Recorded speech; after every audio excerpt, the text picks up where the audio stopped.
Bonjour à toutes et à tous, il est 15 h, bienvenue à vous dans cette nouvelle édition. Voici les principaux titres.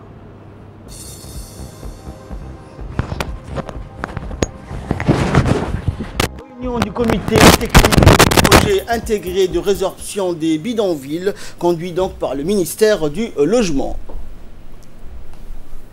Et dans l'actualité internationale, 11 millions d'Européens seraient contaminés par la pandémie de la Covid-19.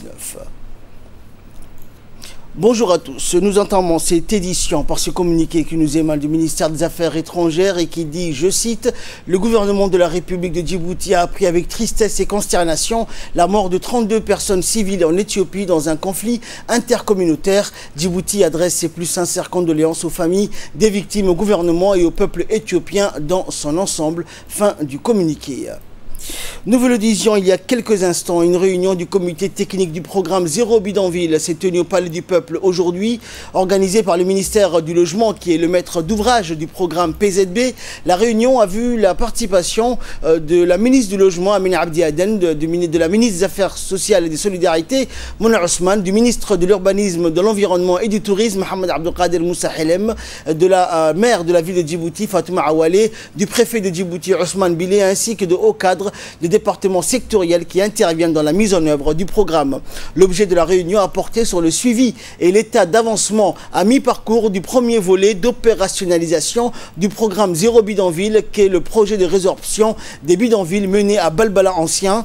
En effet, cette réunion avait pour principal objectif les points suivants. D'abord, la restitution des premières études techniques et urbaines des quartiers précaires identifiés comme prioritaires dans les communes de Boulaos et de Balbala, puis le compte-rendu détaillé des premiers résultats concernant les investissements prioritaires ainsi que les obstacles rencontrés dans l'avancée du projet. Ensuite, la présentation avec force indicateur du nombre d'actions et des résultats de la maîtrise d'œuvres sociales dans ce programme. Qui a été initié par le président de la République, et nous sommes déjà dans une première phase opérationnelle et nous allons bien entendu avoir encore d'autres financements, d'autres quartiers vont également être lancés. Nous nous concentrons pas uniquement sur Balbala Ancien, il y a également d'autres quartiers de Balbala et de la commune de Boulaos qui vont être touchés. Donc nous avons aujourd'hui présenté aux différents membres du comité de pilotage du programme Zéro Bidonville les activités, les actions et les perspectives du programme et des activités que nous souhaitons mettre en œuvre dans le cadre de ce programme qui, je rappelle, est un programme qui va impacter considérablement la ville de Djibouti et qui va concerner, bien entendu, la modernisation urbaine de toute la ville de Djibouti.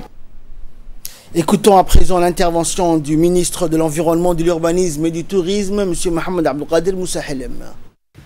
Tout comme l'a dit le directeur de l'ADR, tout ce qui est suivi et entretien de la partie urbaine revient au ministère du Transport. L'appui doit venir aussi de l'État, peut-être passer un texte ou faire une, je sais pas, taxe de roulage comme on le fait dans d'autres pays. Il faut que le particulier et les personnes ils doivent payer quelque chose. Et pour sa part, la ministre des Affaires sociales et de Solidarité, Mme Mouna Ousmane, a indiqué que la maîtrise d'œuvres sociales consistait donc à intégrer la méthodologie participative, permettant ainsi une plus forte participation des personnes impactées par le développement de ce projet urbain. On l'écoute. Féliciter les équipes qui travaillent vraiment d'arrache-pied sur le terrain et qui supportent toutes les difficultés. Et je pense qu'on travaille pour une population commune. Donc moi je voulais juste vraiment prendre la parole pour encourager et vraiment leur dire d'aller de l'avant parce que le chemin est long. Si on veut vraiment redorer ou bien améliorer l'image de notre capitale, parce que il faut que ça ressemble à une capitale. Et cette population a vraiment besoin de tout le monde, les esprits de tout le monde. Donc vraiment bravo, c'est un programme qui va demander beaucoup d'efforts, qui va demander beaucoup de financement, mais qui va demander surtout l'engagement de chacun pour que ça réussisse. Et enfin, clôturons la série des interventions. La ministre du Logement, Mme Amina Abdi Aden, donc, a rappelé l'importance de ce programme Zéro Bidonville pour les Djiboutiens. On l'écoute. Notre présence, c'est la coordination. C'est un projet qui est complexe. Le programme Zéro Bidonville, c'est un programme qui s'attaque à tous les programmes de réhabilitation sont complexes. Il faut intervenir beaucoup d'acteurs et il faut une mobilisation vraiment complète des acteurs. Quand vous êtes sollicité en tant qu'institution partenaire, vous avez le devoir de réagir et de réagir vite. Parce que le temps est aussi quelque chose de très important. Les populations nous attendent, les responsables politiques nous attendent.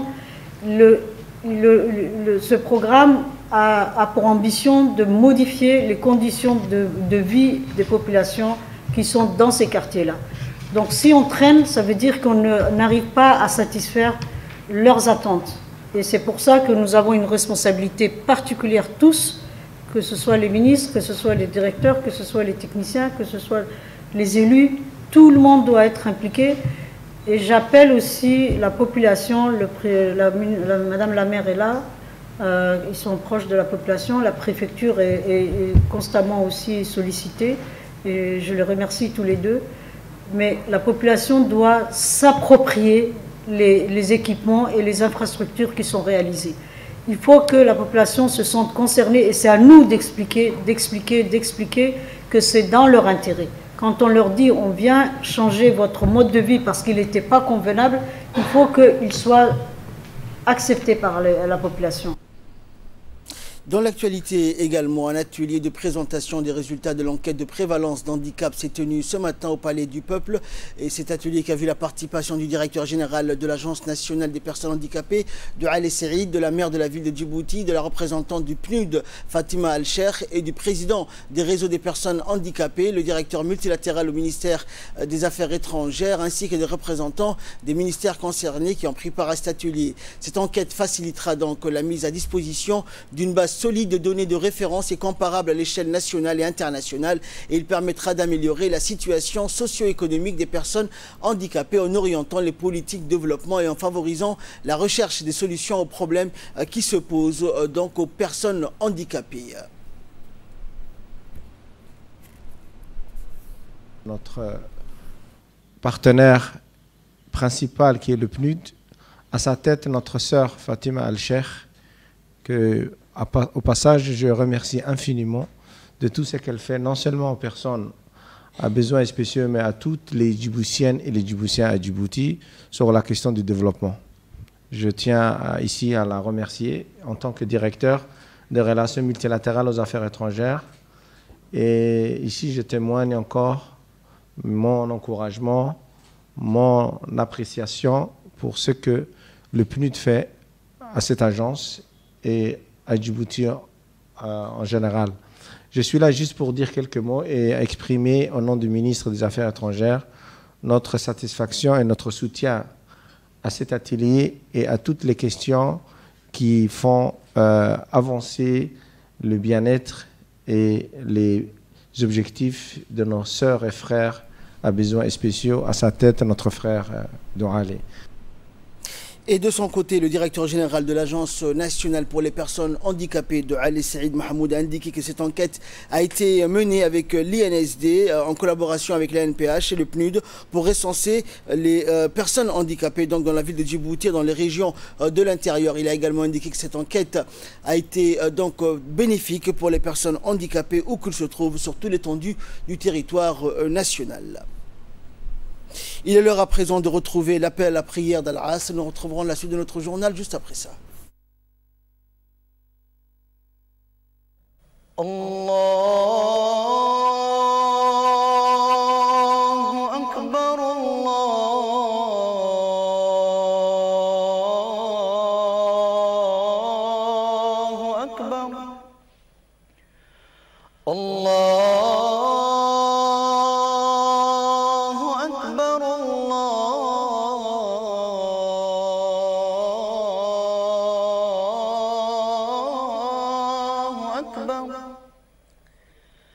أشهد أن لا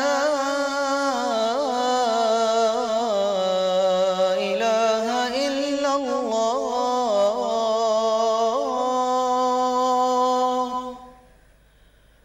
أشهد أن لا إله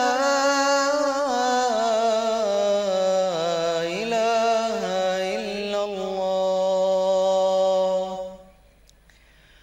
أشهد أن محمد رسول الله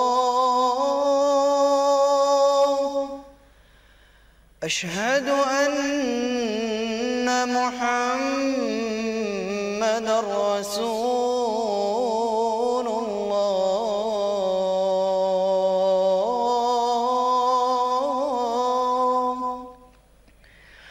حي على الصلاة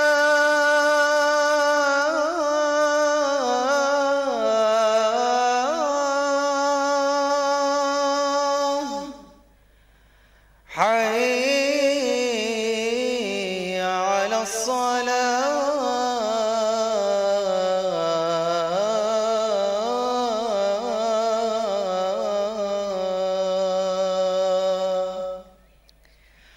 حي على الفلاح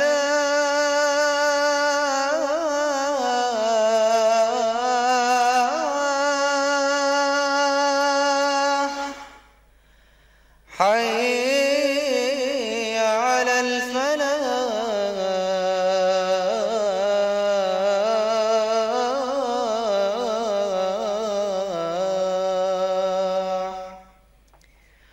الله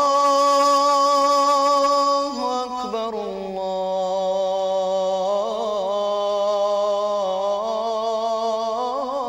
الله أكبر لا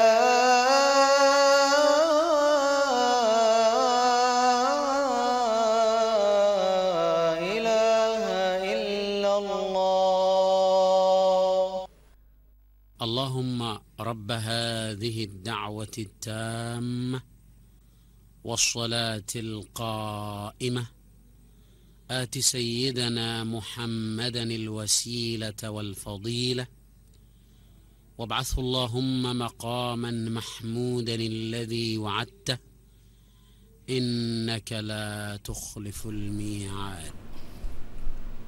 Voilà, donc c'était l'appel à la prière d'Al-As. Nous retrouverons la suite de notre journal. Direction la ville de l'Unité, notamment le village de Mouloud, qui va se doter de nouvelles infrastructures de base, un marché central d'une superficie de 270 mètres carrés qui sera pris en charge entièrement par l'agence turque, la TICA. Le projet de marché central Assoui Hassan de Mouloud, initié par le comité de développement de Mouloud, s'est concrétisé officiellement par la signature d'une convention de partenariat parrainée par le préfet de Dikil, Adan Darar Moussa, et le président du conseil régional Abdelrahman Younis Arrey. Avec l'appui technique de la DDS, la TICA va financer entièrement cet ouvrage public portant le nom du premier boucher à exercer ce métier à Mouloud, feu Assoui Hassan. La cérémonie de lancement des travaux de construction s'est déroulée hier, donc 3 novembre, à Mouloud, en présence du préfet de Dikil, du président du conseil régional, du président du comité de développement de Mouloud, Mahmoud Roble Darar, du directeur de l'agence turque, la TICA, et du directeur général de la DDS, Mahdi Mohamed Jama'a. Désormais, avec cet ouvrage public, le comité de développement de Mouloud compte organiser l'activité de préparation et de vente des viandes pour faire respecter les conditions d'hygiène et de santé, mais également favoriser un système groupement de professionnels exerçant le métier de boucher à Mouloud. Un autre abattoir donc viendra compléter ce dispositif autour de cette activité. Et rappelons donc que Mouloud est passé d'un boucher dans les années 80 à 12 bouchers en 2020 qui exercent donc quotidiennement cette activité. Écoutons pour plus de précision les autorités de la région de Dikil. Un mot à l'endroit de Tika en français pour la remercier de l'investissement qu'elle a consenti à réaliser dans ce village de Mouloud. Donc nous vous disons grand merci. Nous ne doutons pas que vous êtes un partenaire fiable, très, très disponible pour la région et pour la République de Djibouti dans son ensemble. Donc nous vous disons merci. Merci pour toutes les réalisations que vous avez déjà financées et merci également pour celles qui suivront certainement, également bientôt et même après. Donc nous vous remercierons davantage et d'avance. Nous tenons à remercier sincèrement M. Youssel en particulier qui nous a beaucoup aidé sur ce projet qui proviennent du comité local de développement. Et puis nous, au niveau de l'ADDS, on a soutenu ce projet. Les autorités régionales, la préfecture, le conseil régional nous ont également appuyés. Donc aujourd'hui, c'est un honneur pour nous d'assister à cette cérémonie de lancement de ce grand marché. Et effectivement, comme le président du comité local l'a rappelé, la ville de Mouloud est en train de se développer et elle avait besoin de ce marché. Écoutons à présent les interventions du président donc, du comité de développement de Mouloud, qui est également directeur général du chemin de fer de Djibouti, Mohamed Roblé Dabbar, et bien sûr le représentant de la TICA à Djibouti, qui ont indiqué donc que ce projet témoignait du développement de cette activité dans une localité connue pour ses potentialités en agriculture et en élevage. On les écoute. Les premiers mots concernent sur ces projets. Alors aujourd'hui, on est là pour le lancement d'un marché central à Mouloud, portant le nom du premier boucher exerçant l'activité de boucher ici sur ce site, feu Assoui Iya Hassan. Alors, comme vous le savez, Mouloud est passé d'un boucher dans les années 80 à 12 bouchers aujourd'hui qui exercent cette activité quotidiennement, et cela témoigne le développement de cette activité dans une localité connue pour ses potentialités en agriculture et en élevage. Alors ces différents bouchers exercent leur activité sur les différents coins du village, et l'idée aujourd'hui, avec le concours de tous ces partenaires, c'est de construire un marché digne de ce nom en respectant les conditions d'hygiène et de santé pour la population. Alors notre résultat que nous attendons de ces projets, c'est de finir le projet dans les temps, Inch'Allah, avec le concours de toute la population, les jeunes, les sages. C'est également à la fin que les bouchers exercent dignement cette activité dans ces bouchers. Je voudrais exprimer mon bonheur et ma satisfaction d'être parmi vous, ici, au sud-est de Djibouti, dans cette belle localité des profondeurs, à l'occasion de la pose-pierre du projet de construction du marché central de Mouloud, financé par l'Agence turque de coopération et de coopération, TICA. Je tiens d'ores et déjà à féliciter les Mouloudois et le comité de développement de Mouloud pour leur volonté d'avoir une telle œuvre précieuse dans cette localité où les conditions de vie ne sont pas toujours des meilleures. L'accès à la sécurité alimentaire pour les populations, surtout celles qui sont d'une priorité pour TICA. À ce propos, TICA est en train de développer des programmes et projets par ses bureaux de coordination dans le monde entier. Aujourd'hui, nous voici à Mouloud, dans les régions de Dikil, pour cette cause, pour créer un débouché à la vente de la viande fraîche qu'on produit dans la localité. C'est de cette façon que les habitants accéderont sûrement à la viande fraîche et d'autres produits alimentaires dans les conditions hygiéniques. Et de là, nous passons à l'actualité internationale. En Grèce, ouverture de la première mosquée officielle à Athènes. La première mosquée officielle d'Athènes a ouvert ses portes, a indiqué la communauté musulmane qui s'est félicitée de son ouverture. Des prières inaugurales ont eu lieu avec des mesures de distanciation sociale en place sous la direction du premier imam de la mosquée, Zaki Mohamed, 49 ans, citoyen grec d'origine marocaine, rapporte donc le journal local. Un long effort des gouvernements successifs depuis 2006, date à laquelle la loi 3512 a été adoptée, a été menée à bien. La Grèce envoie un message clair à l'intérieur et à l'extérieur du pays de démocratie, de liberté religieuse et de respect, a déclaré le secrétaire général aux religions Georgios Kalantzis.